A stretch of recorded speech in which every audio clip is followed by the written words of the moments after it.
Sebelum kalian lanjut ke dalam videonya, perlu saya ingatkan bahwasannya Bingbond sekarang bagi siapa saja yang menggunakan kode link referral saya yang ada di kolom deskripsi akan bisa langsung mendapatkan bonus dolar. Yaitu yang pertama, bagi siapa saja yang mendepositkan 50 dolar akan mendapatkan bonus 10 dolar. Bagi yang mendepositkan 100 dolar akan mendapatkan bonus 30 dolar. Bagi yang deposit 200 dolar akan mendapatkan 50 dolar. Bagi yang deposit 500 dolar akan mendapatkan bonus 100 dolar langsung. Dan bagi yang daftar langsung deposit 1000 dolar akan mendapatkan bonus 200 dolar. Dan bagi yang mendepositkan 5000 dolar akan langsung mendapatkan 300 dolar secara gratis. Dan ini berlaku kepada seluruh member link referral saya, baik yang baru mendaftar ataupun yang sudah mendaftar menggunakan link referral saya. Jadi tunggu apa lagi? Dan jangan ragu, hasil dari profit trading bonus tersebut akan langsung bisa di withdraw, alias ini bukan saldo demo. Bonus ini adalah nyata, jadi tunggu apa lagi? Jangan sampai melewatkan kesempatan emas ini. Yuk lanjut ke videonya. Salam traders, balik lagi sama saya Andi Firmansyah di channel ISC Destruction.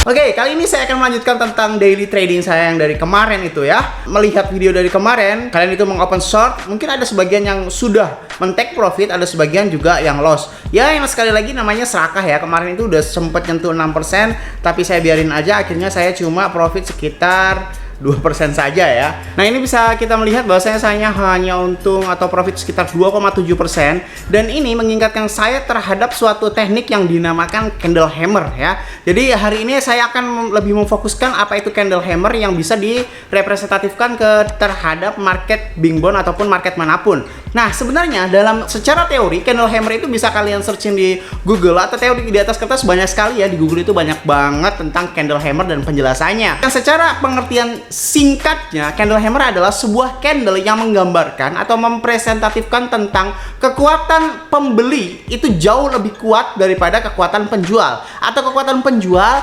jauh lebih kuat daripada kekuatan pembeli dalam satu candle. Biasanya candle hammer itu ditandai dengan semacam kayak gambar palu ya, gambar palu. Kalau kita cek di Google candle hammer, nah kalau kita cek di Google seperti ini ya candle hammer itu ya. Jadi kekuatan si pembelinya walaupun sudah dijual secara banyak, karena di sini ada garis low ya kan. Terus di sini langsung ke high dengan tampilan candle hijau seperti ini, berarti tadinya itu niatnya mau di-dump, tapi tiba-tiba kekuatan pembeli itu melawan pasar gitu, akhirnya tidak jadi di-dump. Begitu pula sebaliknya kalau misalkan candle merah seperti ini, tadinya itu mau di-pump gitu kan, tapi ternyata merahnya lebih kuat. Kita langsung praktekkan terhadap market tampilannya seperti ini. Entah kenapa time frame andalan saya itu adalah sekitar 30 menit dan 1 jam. Jadi entah kenapa saya suka banget sama ngelihat time frame 30 menit dan 1 jam, karena menurut saya itu adalah time frame yang paling cocok untuk kita perhatikan ya, dan yang paling cocok untuk kita analisis. Kemarin saya open posisi di short di sekitar area sini nih ya kan. Sebenarnya hampir berhasil dia balik lagi ke tanda merah ini sebenarnya. Karena saya kalau misalkan kemarin kalian melihat di videonya itu saya take profit di area sekitar 54 ribuan di sini. Hampir menyentuh take profit saya, jadi 6,79%. Saya men-take profit 7% di video kemarin itu. Tapi karena adanya perlawanan ya, adanya perlawanan. Nah, ini sebenarnya ini evolusi dari candle hammer. Candle hammer pengertiannya adalah ada beberapa trader yang menolak tentang dentuman pasar ya kan, mengakibatkan tidak terjadinya tren turun alias reversal gitu kan. Kalian lihat garisnya ini tadinya mau turun tapi dia reversal, dia menolak turun seperti ini. Sebenarnya secara logika dan ilmu logikanya ini adalah semacam sebuah kehendak paus alias kehendak cukong, tapi lebih ke paus daripada cukong. Pada dasarnya market kemarin kalau kita lihat secara full screen ya, kita lihat secara full screen seperti ini, oke. Pasar kemarin itu hampir dipupus ke bawah. Tapi secara logikanya ada beberapa cukong yang duitnya masih nyangkut dalam kontrak berjangka besar. Biasanya itu kontrak seperti di BitMEX, seperti di Binance Futures dan lain sebagainya. Nah, kalau misalkan udah terjadi hal seperti itu, dia akan mencoba untuk melawan tren pasar. Kenapa? Dia mempunyai pengaruh yang cukup kuat supaya tidak terjadi margin call alias tidak terjadi stop loss di dalamnya. Pada akhirnya, dia akan menentukan sebuah pilihan di mana dia saat itu dan saat candle akan turun ya, ini ya di area sini ya, akan turun seperti ini.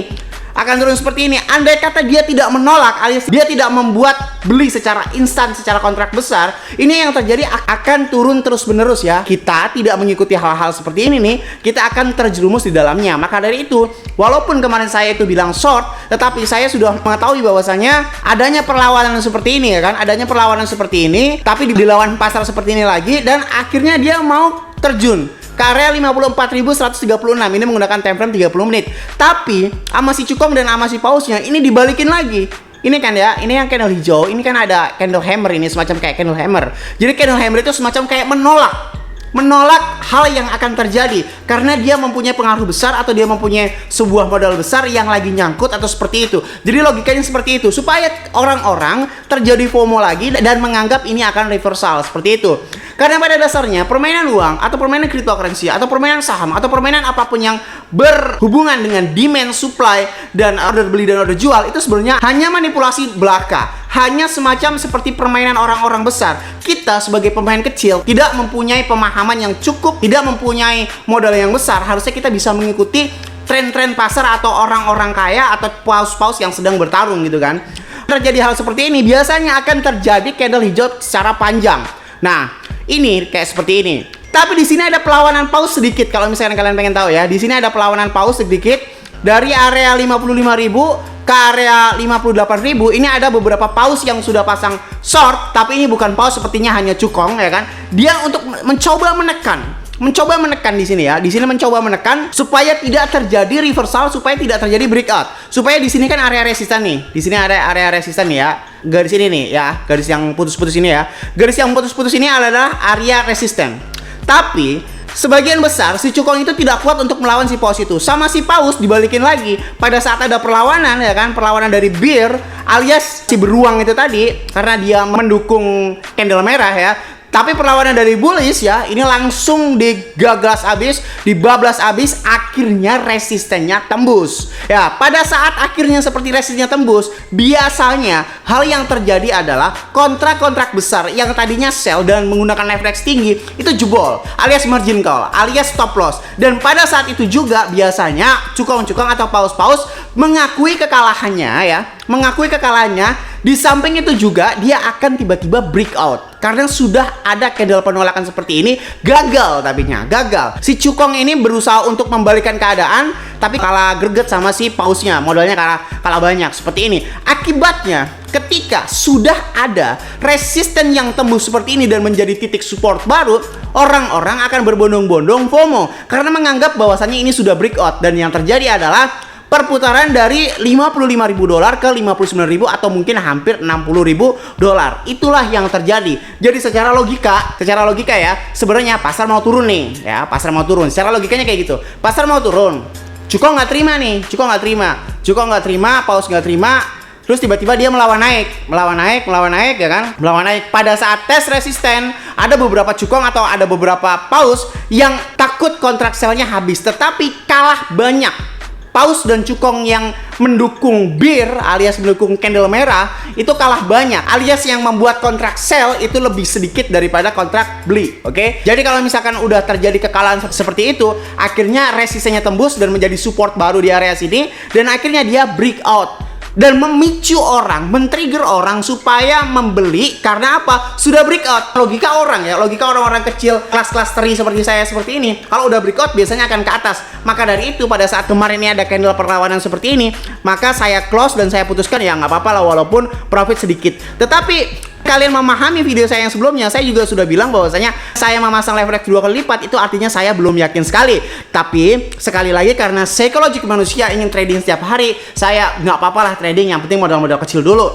Dan apa yang harus saya lakukan sekarang, karena di sini memang sudah ada perlawanan, kita rubah ke candle 1 jam ya. Candle 1 jam ini adalah titik support dan titik resisten baru ya. Pada saat itu di sini ditembus supportnya dan menjadi titik resisten baru. Sekarang ini adalah resisten yang di dalam ini, tapi kurang tepat sih resistennya. Kurang tepat resistennya sekitar area 60 ribuannya harusnya. Kalau di 60 ribu ini tembus ya kan, kalau di 60 ribu tembus ini biasanya akan terjadi breakout. Tetapi yang saya lakukan sekarang adalah tidak melakukan apa-apa dan saya akan menyiapkan modal ribuan dolar. Mungkin kalau misalkan pada saat hari esok itu kebetulan di area 61.000 dan area 62.000, mungkin saya akan berpapasan dan bersamaan akan membuat video short dan menggunakan modal kurang lebih sekitar ya leverage sekitar 150 juta mungkin. Kan kalau sekarang punya modal di bawah 10 juta aja, atau mungkin 50 dolar cuma 3 juta lah ya, 50 dolar cuma 3 juta kalau menggunakan leverage kecil. Jadi kalau misalkan besok berpapasan sekitar jam 10, jam 11 itu ada di area 62.000, mungkin saya pas banget buat video. Tapi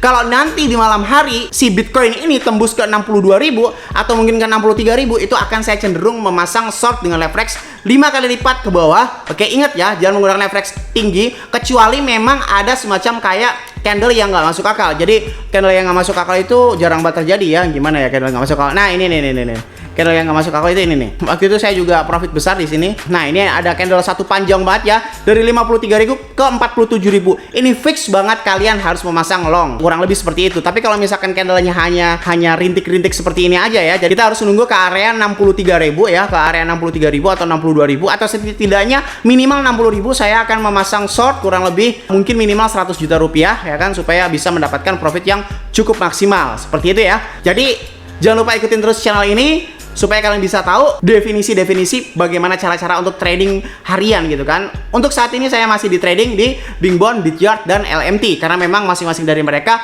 dibutuhkan pada saat waktu-waktu tertentu saja. Seperti itu. Jadi kesimpulan di dalam video ini adalah representatif dari candle hammer tersebut. Jadi ceritanya seperti apa? Logika pasar yang terjadi candle hammer itu seperti itu. Yang ceritanya tadi cukong lawan paus tapi taunya cukongnya kalah. Seperti itu ya. Jadi semoga bermanfaat video kali ini. Jangan lupa klik like, comment, dan subscribe. Logikanya kalau misalnya kalian nggak subscribe, ngapain saya buat video lagi? Saya Andi Firmansyah, use your logic. Salam trader.